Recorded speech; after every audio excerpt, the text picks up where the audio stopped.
Saimaiyu Akesuk says she's hated art for most of her life. At the age of 25, the closest thing to art she willingly did was doodle during class at Nunavut Arctic College's teacher's education program.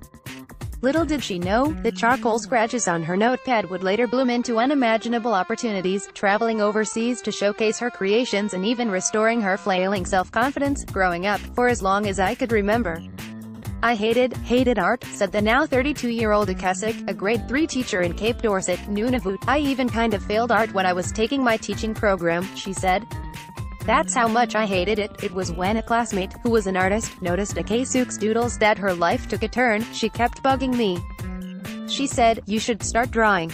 You're so good at it," recalled Akesuk, who said she repeatedly denied it. After being bothered by the persistent classmate, Akesuk said she mustered up the courage to go purchase her first piece of art paper from the local grocery store. "I was like so nervous," Akesuk remembers sitting down in front of her first ever canvas. "I was like so nervous," she said. "So many things were going through my mind. What am I going to do? What am I going to draw? Can I actually do this? I don't think I can do this." But she started sketching, then drawing, then painting. Akesuk's print reflection is one of the Cape Dorset prints that was added to the Brooklyn Museum's collection. Dorset Fine Arts. Her first piece was a human face with wings, the next one was a landscape. The third, though, stumped her. "I literally sat there in front of my paper for a couple of hours," said Akesuk. "And then, my late grandfather's carvings came into my mind." Akesuk said her grandfather Lassie Akesuk's abstract carvings became her inspiration from that moment on. "When I was growing up, I was like he does ugly carvings," said Akesuk, describing his stone birds. But when she brought the painting back to the West Baffin Eskimo Co-op, the local art buyer recognized her grandfather's carving in her art. Akesuk's pieces are sold to the West Baffin Eskimo Co-op, which works in partnership with Dorset Fine Arts in Toronto to market the art around the world. Dorset Fine Arts. "He was like Lassie's bird," she said, adding, "That's when she began to focus her art on animals. Every time I try and draw something, I try and leave some part of it as my grandfather's carving, like the legs, for example." From Nunavut to the U.S., Akesuk had her first ever solo exhibit at Frolic Gallery in Portland, Oregon, in February last year. Her second solo exhibit wraps up at the same gallery this weekend. Both shows sold out. Can you imagine? And this is someone who's never been to this part of the world. "This is an audience that largely doesn't even understand what Inuit art is," said William Huffman, marketing manager with the Toronto-based Dorset Fine Arts. "That's a pretty remarkable feat." Akesuk had her first solo exhibit in Portland, Oregon, in the U.S. She said her grandfather's old carvings are an inspiration to her art. Rebecca Johnson Photography. Huffman has worked personally with Akesuk for the past 3 years.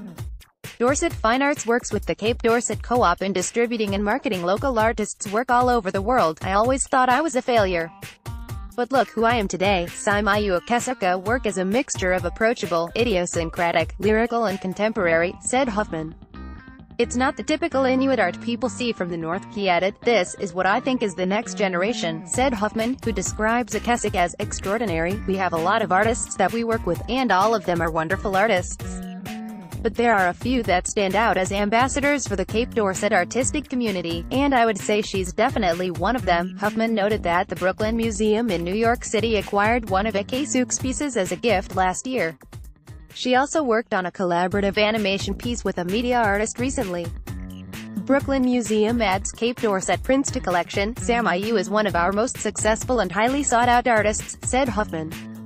Art changed her life. Akesuk estimates she's sold close to 100 pieces of art to the local co-op since 2011. "The day I started and today is so different, and I never thought it would be big like this," said Akesuk. "I still can't believe who I have become.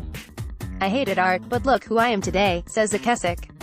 Rebecca Johnson Photography. Finding her hidden talent has also become a turning point for her. "I never had self-confidence. I never believed in myself.